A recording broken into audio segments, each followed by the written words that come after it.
indirimbo y'uno munsi ni Sometimes Love Just Ain't Enough ya Patti Smith afatanije na Don Henley.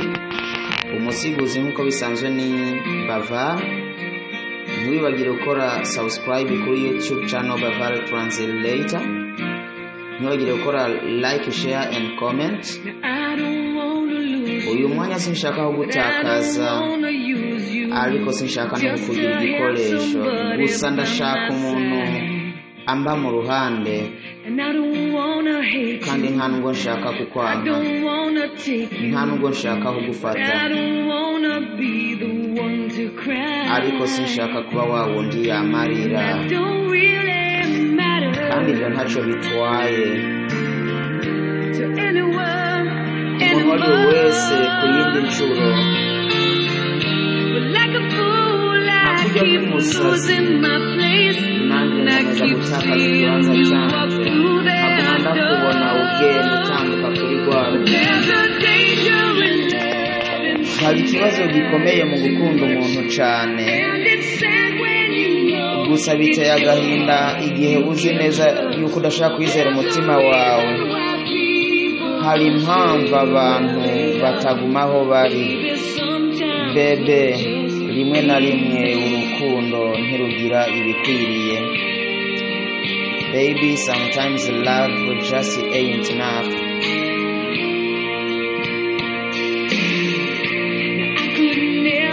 Uwe ntabwo nshobora kuguhindura, nta nubwo nshobora gutaha ibiratsi,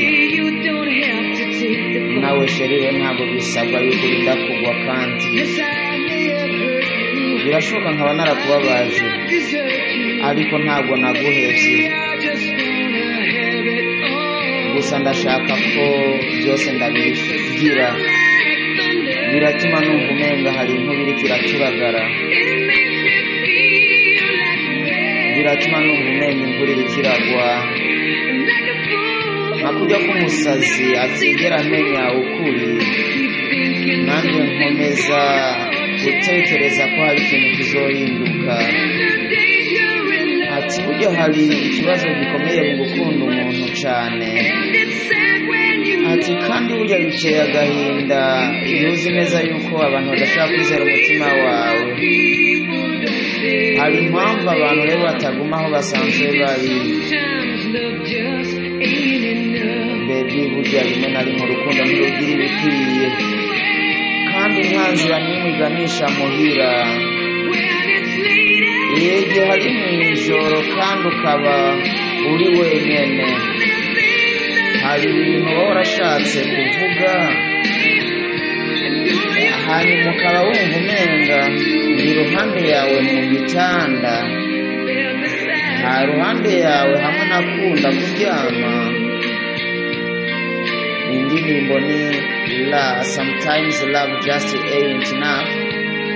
Ati burya rimwe na rimwe urukundo ntirugira ibikwiriye. Umuririmbyi ni Patti Smith afatanyije na Don Helen.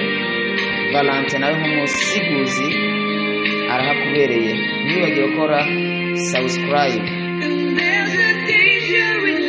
Hari ikibazo gikomeye mu gukunda umuntu cyane, abiteye agahinda igihe uzi neza ko umutima wawe batawizera. Niyo mpamvu rero abantu bataguma aho basanzwe baba. Bebe, rimwe na rimwe urukundo burya ntirugira ibikwiriye. Bebe, rimwe na rimwe urukundo ntirugira ibikwiriye. Indirimbo yari Sometimes Love Just Ain't Enough.